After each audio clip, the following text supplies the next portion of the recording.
Is Philip Williams. I'm the CEO of IsoEnergy. We're a leading diversified uranium company in top tier jurisdictions around the world.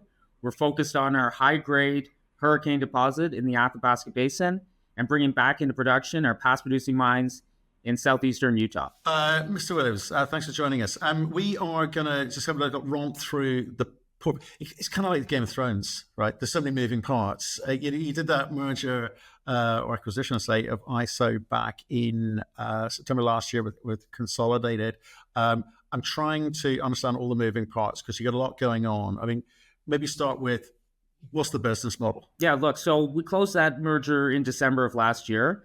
I came in and became the CEO at that point in time. And really, the idea was to create this diversified global uranium producer and developer focused on the best jurisdictions in the world. And increasingly, we're seeing that investors are more interested in the top tier jurisdictions. And for us, that's Canada, the United States, and Australia. You've trying to put this portfolio together. Okay, so diversified in terms of the different jurisdictions they're in. It's diversified in the sense that they're different stages of evolution here. But you're going to need money behind you to move these projects forward. So, sometimes I look at these big portfolios and go, well, how do you guys finance this thing? What are the things that you're concerned about or you think need to be particularly focused on? Yeah, look, so we have a very large portfolio, but we're really focused on two core pieces of assets in that portfolio. That's our Athabasca projects and our United States projects. And we are well funded. So today we have over $50 million in the bank. We also have some equities and other players to the tune of about $20 million. So we have a lot of financial resources. And backing us, we have a very strong register of shareholders, starting with NextGen Energy. So ISO originally was spun out of NextGen in 2016. NextGen still owns 33% of the company, and they're a committed backer of the company going forward. On the register, we also have Energy Fuels. Those projects in the United States that we're going to talk about in more detail, we originally purchased them in 2021 from Energy Fuels. Energy Fuels owns 5% of the company. And then institutionally, we're very well held between the ETFs and resource-focused funds. Even generalist funds are starting to come into our story. So I think we have tremendous amount of capital, of course, on the balance sheet today to execute on our plan, but also access to capital going forward as we advance our projects and ultimately bring them into production. We'll come back to the the production development and exploration component in a second. Just sticking with the register at the moment. Okay, obviously ISO spun out of NextGen Energy, earning a third of the company. You see that as a supportive position, or would you look to try to kind of reduce that with any kind of future raises that you do? No, I think it's an extremely supportive position. I think we have a very similar mindset. The NextGen team and the ISO team. Uranium is going to be higher for longer, and owning more assets and building a multi-asset producer is the way to approach this business. And they want to support us in that endeavor, not only with capital but also with expertise. So on our board, we have 3 members of the NextGen board on our board. So Lee Kerr, the CEO of NextGen, Richard Patricio, who's one of the co-founders on the board of NextGen, is our chairman, and Chris McFadden, the chairman of NextGen, is also on our board. So this is not a passive position. They are very actively involved and supportive of us building this business and executing on this strategy. Okay, you're clearly a big fan of M&A. Are they? Because it kind of like it almost signals like you are going to be. Well, they're a $4 billion company, right? And I think everyone's in violent agreement that this space needs consolidation. We can't have lots and lots of players out there. What is NextGen's sort of end game here as far as you're concerned? Yeah, look, I think they're absolutely supportive of M&A in our vehicle, and I think that's how they look at us. They have a very bullish outlook for the future of uranium, and sitting in their seat where they're going to bring on the largest single uranium mine in the history of the world. They understand what the dynamics are in the market, and they want to own more uranium, and they're doing that via ISO.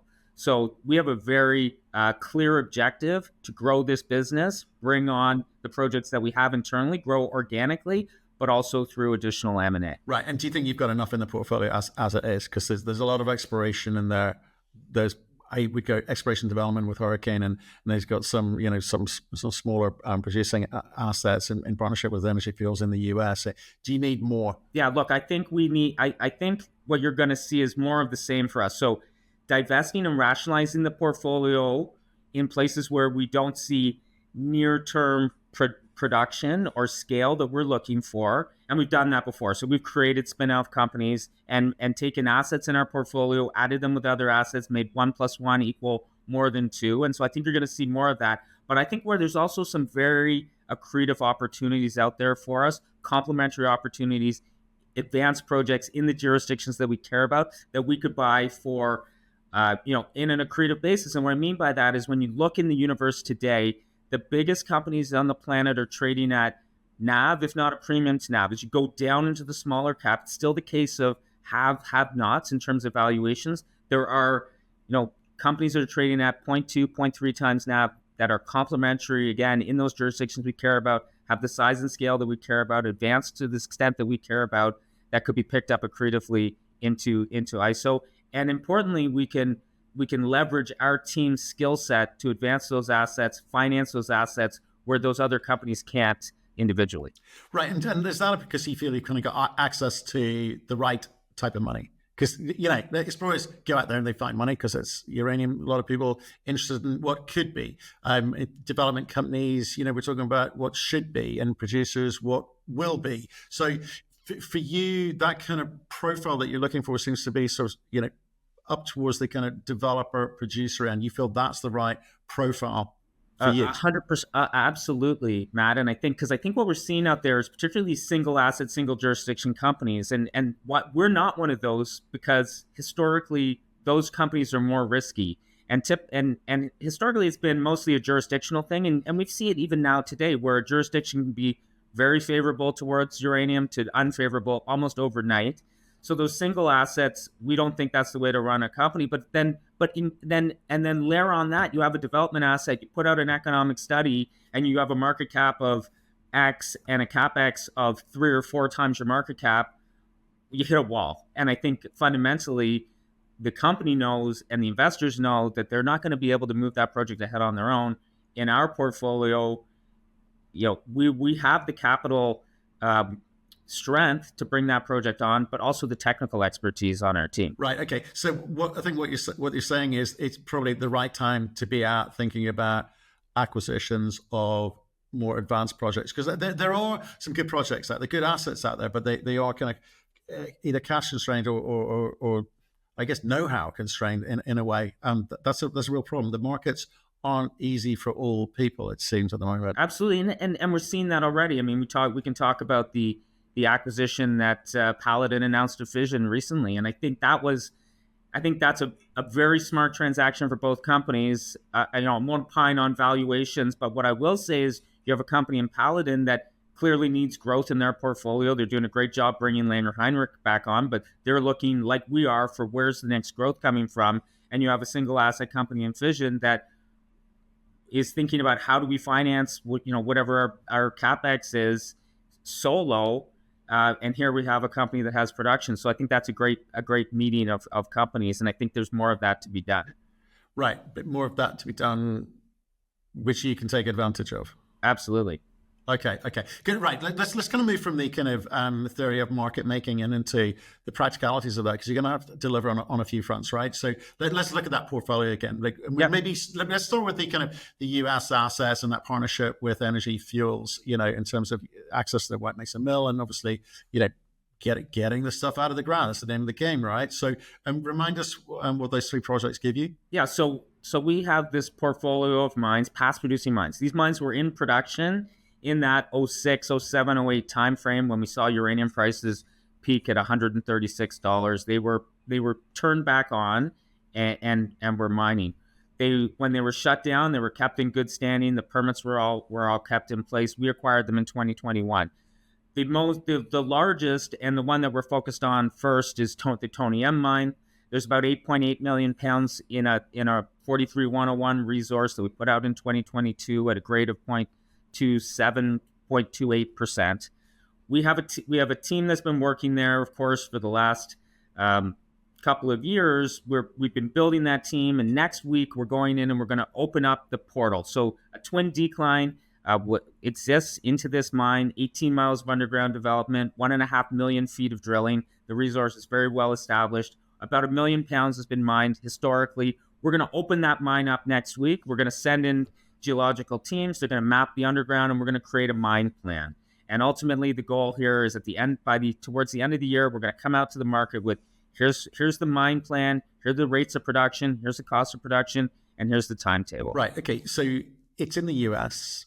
What does that do for you as a business? Well, I mean, listen, with everything that's happening geopolitically and the ban on Russian fuel in the United States, I think it's safe to say that this is a coveted project. We are getting a lot of inbound inquiries to how can we get pounds from Tony M. And we've had utilities visit the project, and again, lots of conversations with them.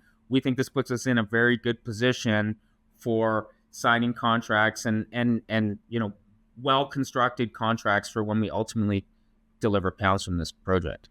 Right, and I'm going to stick with the US because I'm seeing a lot of we're seeing a lot of Aussie companies picking up small US projects. We're seeing a lot of projects sort of being dusted off and starting to get. Well, I guess what they're all lacking is that access to a mill. It seems Energy Fuels being a little bit hard to reach, shall we say? You've got that in the bag for you. Does again back to the M&A thing? Do you look to the US as the world's largest consumer of enriched uranium? Do you look to the US as some kind of calling card to sort of announce the fact that you're serious about what you're doing? Do you spend how much more time, how much more money do you spend down there? No, 100%. So while the bulk of our funding is being spent in Canada this year, I would say it's probably 2/3, 1/3 between Canada and the United States. We think the United States represents a tremendous opportunity. There's a couple of things that are going on down there. There's obviously some well-established players who are bringing back on production, but there are new projects, and let's just say they're not new. They're new to their owners. These are projects that have been around for a long time. There's a lot of uranium there. What hasn't happened in the United States really is a lot of exploration. We're getting back into exploration on our ground, and what's been very positive from the merger with ISO was an exploration company first and foremost and has some very talented geologists on the team. We're bringing them down to our U.S. projects to see what the opportunity to expand on the resources. Quite frankly, they haven't been drilled for new exploration in 30 to 40 years. So we think there's a tremendous opportunity there. But just to double back on what you were saying about the mill access, this is a key differentiator for us.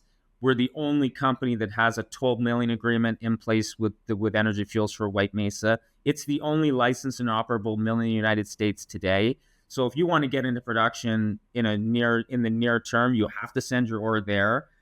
And we think that's a difference maker. When you look at the companies in the space that are trading at a premium, they all have past production, restart potential in the near term. If you have a project that's unpermitted and no access to a mill, you're at least 5 years plus away from turning your ore into yellow cake, and that's quite a long time. And investors are looking for shorter term production, which is what we can deliver. Well, yeah, and I think perhaps what some of those companies need to recognize is that the margins won't necessarily be what they think they are as well. So, right.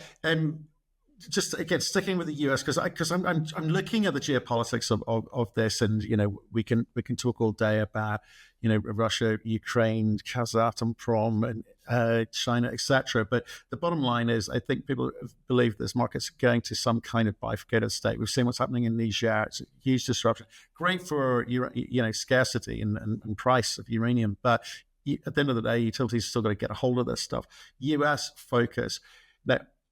I understand, Tony M is getting there, spending a bit of exploration. You said 2/3, 1/3. It's more than just about the production and the money at the moment. This has got to be a demonstration of, well, it's more a case of show me, don't tell me, which is what you just described with some companies in the US. Do you feel that's going to open doors for you in the US? I'm going to come back to that because it seems quite important at the moment. This US stamp of approval and the obviously Canadians, the cousins next door. Who are you talking to? What are those conversations? You've got utilities down there. Who else is leaning in? Listen, I think it's utilities and investors. We have a very interesting amount of inbound calls from investors in the United States looking for exposure to this space within domestic projects, and so that's where we're seeing the most interest. I mean, we're still a pretty small industry, although and we are getting on the radar screen with politicians, for example. We're part of the Uranium Producers of America, and that's increased our profile pretty significantly. We do go down to Washington and participate in the various meetings there. We have had quite a few interesting inbound calls about one of our projects, not in Utah. We have a very large project over in Virginia, which could be a game changer for the country if the state removes its current ban on uranium mining. We have the largest resource in the country, and we are getting some inquiries sort of on the sidelines. People going, "Hey, this project could be a difference maker in the country. What's going on? How can we support it?" So, if those are the kinds of inquiries that you're talking about, yeah, we're definitely getting them. That's exactly what I was referring to, because obviously Coles Hill. In fact, I was talking to one of the former owners, Walter Coles, about it just last week. It's big. He got very excited when we were talking about it. So it'll be interesting to see how that advances, and through permitting or whatever it needs to get things moving down there. Let's go back to hurricane, because I'm sure we could talk for hours today, but I want to kind of sort of update on the overview of the hurricane. You're saying 2/3, 1/3 allocation of spend. This is what you say, late stage exploration, early stage development type story, world's highest grade project. Where are you at today? What more have you got to do on it? Yeah, look, so what we have right now, as you said, it's the highest grade indicated resource on the planet. We have about 50 million pounds grading 34.5% uranium. Just to put that in context, the global resource average for uranium projects is less than 0.1%. So 0.1 versus 34.5%. And at 34.5%, it's unquestionably the highest grade, or it's the highest value per ton rock of any mineral commodity ever in the history of the world. So it's extraordinary. And that resource is contained in a very small amount of tons, 64,000 tons. The mines in the world would do more than that. They would move more dirt than that per day. So we found that zone of mineralization. There's two interesting things about that. One, that zone, the hurricane zone, sits right up at the border of our property. So in fact, the best part of the zone sits right on the border. And across the border is a project owned by Cameco and Orano called Dawn Lake. They're drilling on their side of the border. So that 50 million pounds is definitely bigger. We don't know exactly what they have on their side. They are putting out some information, but it's been a slow drip. We think there's going to be more information towards the latter half of the year, if not early next year, particularly on a resource on their side. It is the largest, to our knowledge, the largest exploration program in the Cameco portfolio this year.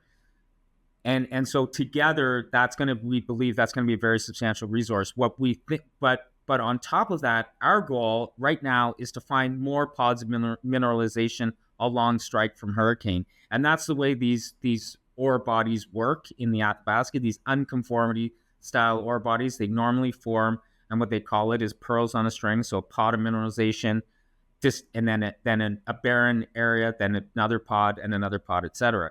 So we're now in the middle of a very large drill program, a 27-hole program on our property, drilling new areas that we defined through some innovative geophysics technique that we did on the project late last year. New target areas that look very similar to hurricane. We're drilling there right now. Okay. So, and we're what, 300 meters, 350 meters? What are you drilling? How far down? Yeah, so the hurricane deposit is 325 meters below surface. As we go to the east, the unconformity shallows to about 300 meters. We typically drill angle holes, and we go through the unconformity into the basement.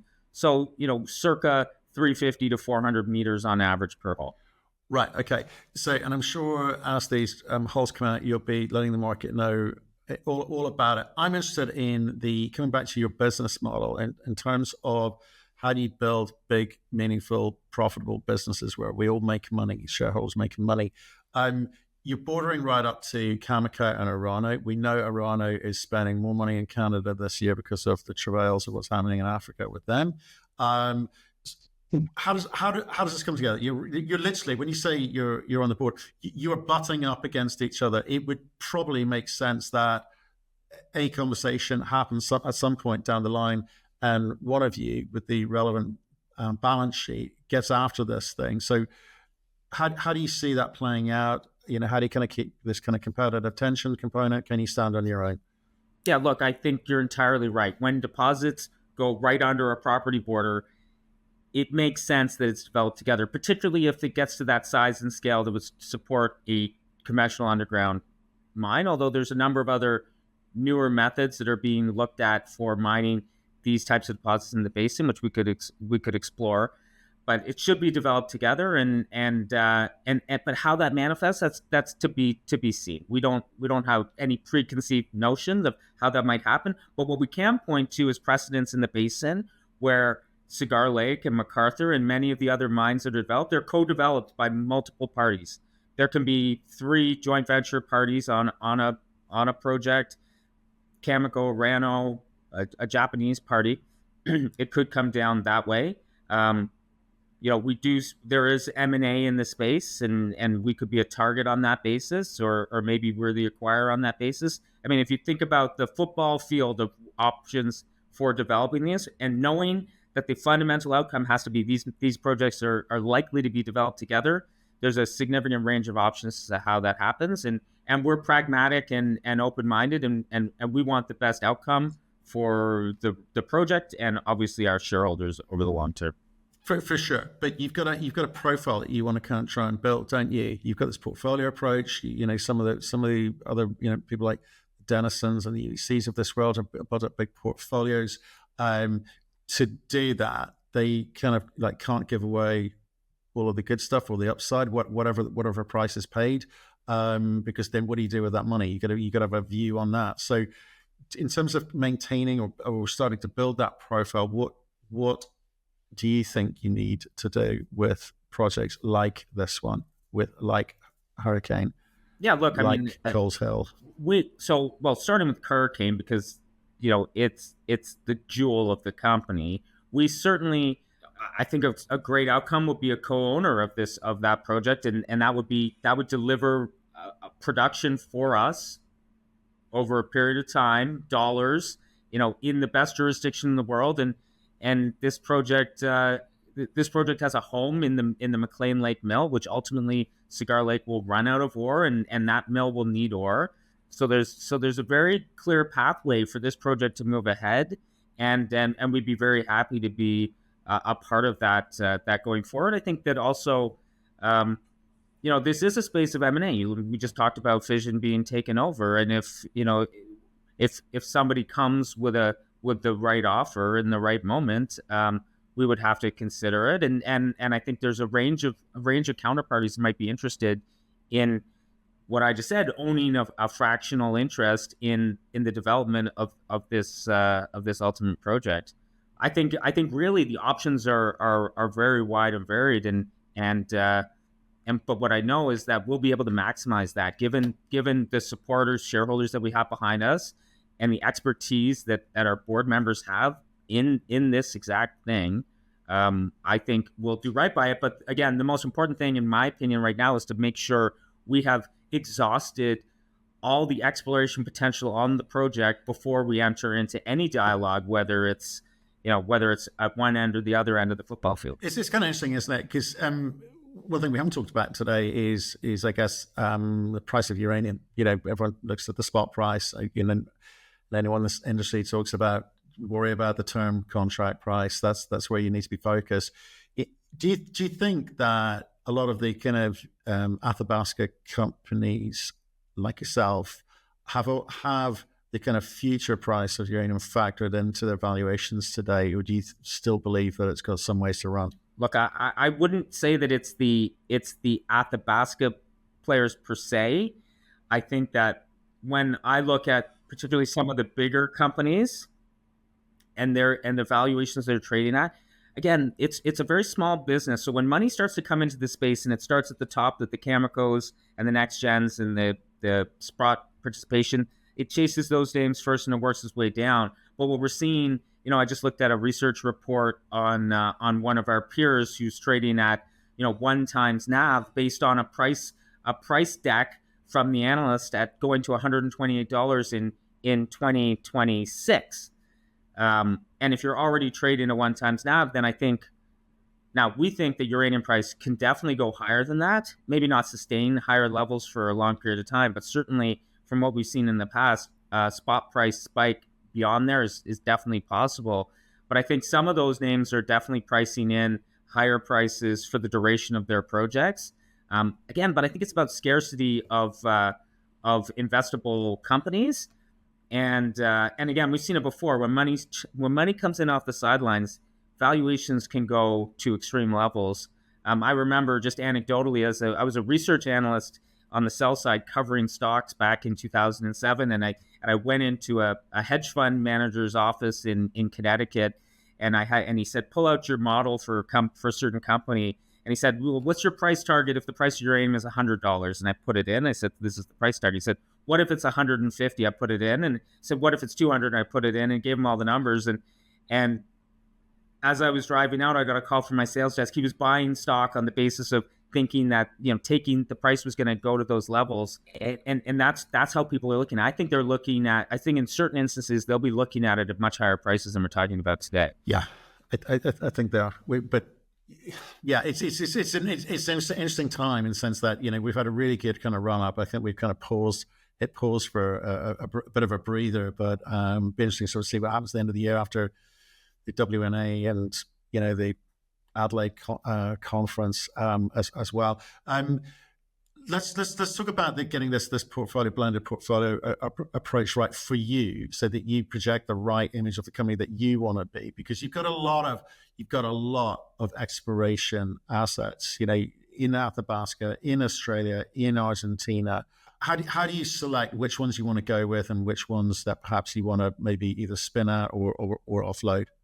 What's the process? Yeah, look, I think there's a couple of different ways that we look at it. Obviously, we look at the fundamental potential of each project on its own basis, and then we look at how can we do transactions that are value enhancing. We're not simply looking for, hey, well, could we spin this project off or sell this project? We're looking, how do we take assets that have value that, the reason that we bought these projects in the first place is we saw value in them, and I think we've shown that we can take assets out of the portfolio and put them with other assets and make 1 + 1 = more than 2.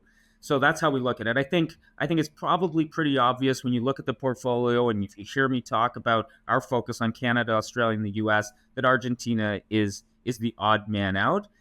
Although we think that jurisdiction has tremendous geological potential and very good potential for building new mines because of the regime change and also the fact that it's a nuclear country. They have domestic conversion and enrichment, and they want domestic production. It's had a history. It just doesn't quite fit in our portfolio today. So I think people will see us do something there. As we look at the other projects, one thing about the Athabasca Basin particularly is, and as it relates to ISO was formed in 2016. It was a portfolio of projects that were inside of NextGen on the eastern side of the basin. Those projects have been sitting together and pieced together by very capable, knowledgeable Athabasca geologists years before that.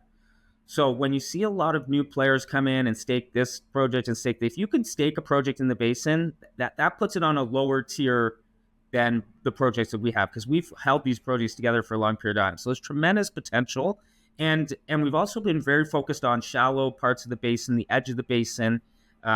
So we want to leverage those projects either through our own work and advancing them before we do something with them, or just keeping them in the pipeline as what's after hurricane and where do we think the best chances for discovery are.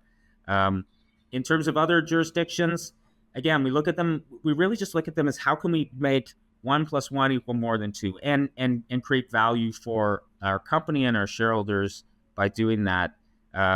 And I think that, we're obviously bulls on the space, and we think there's opportunity for smaller players to exist, but they have to be constructed properly. They have to have the right backing. They have to have the right management teams, and they have to have the right critical mass of projects to be relevant. There's no point in creating another single asset, 10 million market cap company that can't be funded and can't find a good manager. No, I hear you and agree with you. And we don't want it to be like the last round where, 500 uranium companies, Exactly. right? Because most of those did not last very, very long. And I think people only need to look to the sort of recent sort of lithium boom to see, remind yourselves, what can go wrong when people jumping on bandwagons. So let me talk about this. One other thing I would add to that, Matt, and I think that we've proven this over time, is that if we do spin something out and create a new vehicle, we stick with those companies. And so we want companies, we want to create companies that we will be prepared to back over the long term. And whether it's Labrador that became Latitude that we merged into Atha that I've stayed on the board of, and we participated in an equity financing recently to support that company, or Premier, or the next one, we only want to do things that we can credibly put our names behind and support over the long term. No, and I hear you, and and I know the Alpha guys very, very well indeed, and the Premier guys very well. These are quality companies. Single asset, single risk is not smart, but they will be around, and there will be white noise, and there will be competition for dollars for you and some of the companies that you're associated with. What we're trying to say to people is be very, very careful or very wary of a company which is not set up properly, not set up for success. It's more a case of offloading and other people chancing and jumping on bandwagons, right? So we agree. I did want to talk to you about the Australian component though, because I think we spoke a long time ago when we talked about Labor government and having to get through its long drawn out processes to get them over the line when it came to nuclear. A few things have happened. Russia, Ukraine's happened. Energy crises have happened. And the Australians, especially the Liberal Party, seem very, very pro-nuclear. I think a few surveys with Australian public as well, over 60% pro-nuclear as an energy solution. That changes the landscape for you and your Australian assets, does it? Absolutely. And this is really why we got in there and we said, okay, let's put a beachhead down there, and we've known these assets. We have projects with resources. We have projects with great exploration potential. We're in Queensland. We're in South Australia. South Australia already has mines, and so it's a little easier to move ahead today. But we think that the winds of change seem to be coming there. I mean, we can't necessarily equate pro-nuclear with pro-uranium. Again, go back to Virginia. They have reactors, and the governor just recently put forward an RFP for a new small modular reactor in Virginia, yet they're not supportive of uranium mining today, but it's moving in the right direction. And Australia is tremendously geologically prospective for uranium. It's a mining country, of course. There's tremendous expertise, and where I think it all really just comes down to money, in my opinion, and where particularly, for example, lithium, the bloom has kind of come off the rose there, and some of those projects aren't moving ahead. Uranium could be a very viable alternative to provide jobs and employment and economic benefit to the jurisdictions who have, for ideological reasons, opposed both nuclear and uranium mining historically. Right. Yeah. It'd be interesting to see how the things develop, and I guess we'll know a little bit more of the next election. Right. So we're kind of clear on the kind of, well, there's a few other bits. There's obviously you're sitting on a bit of equity in a few properties there, but given you're supportive of them, I don't expect you to need to monetize that, and given your balance sheet looks quite healthy, it's all kind of good too. Talk to me about the market at the moment. You obviously talked about the way that you want to kind of shape and your story, articulate your story, and build that portfolio. Why do you think the market and the way the market is moving is that going to be the best bet for your investors? And we can get down into the weeds as to why we think this, but we think uranium is going to be higher for longer, and what we're providing people in our portfolio is exposure to higher uranium prices over whatever duration you want to pick. So the near term, having near term production, if the price of uranium spikes next year and we're delivering pounds into the market, we get you exposure to that. Over the medium term, as we develop Hurricane, we're giving you exposure to that. And over the long term, whether it's the call options, as we call them, Coles Hill and Matoush, or some of our exploration projects, particularly in the basin, we give you exposure over there and exposure through our investments in those other companies. Yeah, and so that's how we've constructed the portfolio to give you exposure over whatever horizon that you think uranium's going to be positive over. We think it's going to be higher for longer. As I think you rightly pointed out, and it's obvious that we've had a bit of a cool off. The price ran up. I think it was all tied together with this Russian uranium ban and ideas around how quickly U.S. utilities were going to have to pivot to non-Russian material. The sort of air came out of that a little bit when we started to hear that waivers would be a lot easier to get than maybe we first anticipated. But fundamentally, we're sitting in a very, very at $85 uranium or $86 spot price uranium. With everything that's happening macro, we're in one of the strongest positions to start or continue this long-term contracting cycle, which has to happen. The amount of uncovered requirements, the slope of that line is very steep, and for utilities, 2028, 29, 30 is right around the corner, and so they've got to start thinking about where we're going to get that supply from, and once that starts in earnest, I think that's gonna kickstart prices again. I want to kind of skip on to investors. And I'm talking about meaningful investors, money that's been made elsewhere, and looking into our tiny little, natural resource space that we love so dearly. Energy, big conversations around energy, big high-profile conversations around AI, data centers, and the energy required to keep those things going, right? So we've got SMR type conversations happening. You've got utilities, wondering how on earth they're going to actually be able to sate the needs of these data centers. What are the conversations that you're having from investors? Are they looking to that new factor? Do they care about that, or Absolutely. are we sort of making up the next big thing? No. Well, listen, I think there's two sets of how investors are looking at it. There's the investors that are looking at chasing a theme and trying to find momentum. And so when an AI, of course, has had tremendous appeal, and it's all happening, and when they think about, okay, outside of NVIDIA, what are the derivative ways to play AI? Power is a big part of it. How do we play power? Nuclear, let's play it. But I think there's guys who are playing it from a momentum point of view, and then there's more fundamental guys who are actually digging in deep and doing the work and understanding the disconnect between the demand side and the supply side, and where prices have to go. What I see, and we continue to get tremendous amount of inbound interest. We're very fortunate to have NextGen on our register, because virtually every NextGen shareholder, and there's a lot of them, will take a meeting with us because they want to hear the story, and they're taking the meetings now because they want to go down cap, and they're doing the work to be ready for what names they want to buy when the move starts again. And I think that's why we traded very well yesterday on that news when the space was up.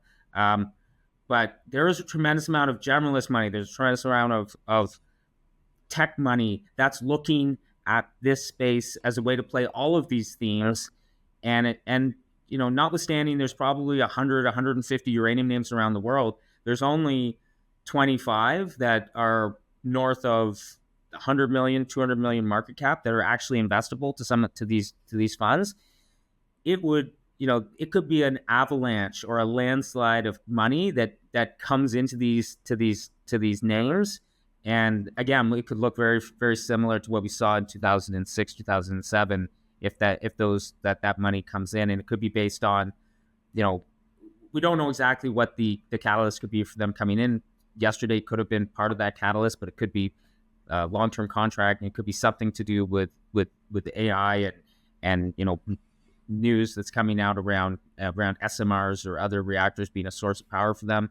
But it feels like a coiled spring in the space, and when it starts to uncoil and that money comes in off the sidelines, it could be a very fun time to be in the space. Oh, I think so. It's like terrifying amount of money.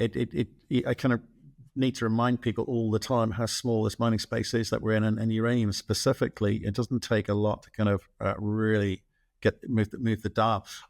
Let's kind of call it a day there. I'd love to kind of get into the weeds with you another time, but for now, it's an overview and introduction of this story to people new to your story, new to uranium, maybe even new to natural resource investing. That's a really good start in terms of, how you're positioning yourself for success. Appreciate your time today, Phil. Yeah, thanks, Matt. Really good to talk to you.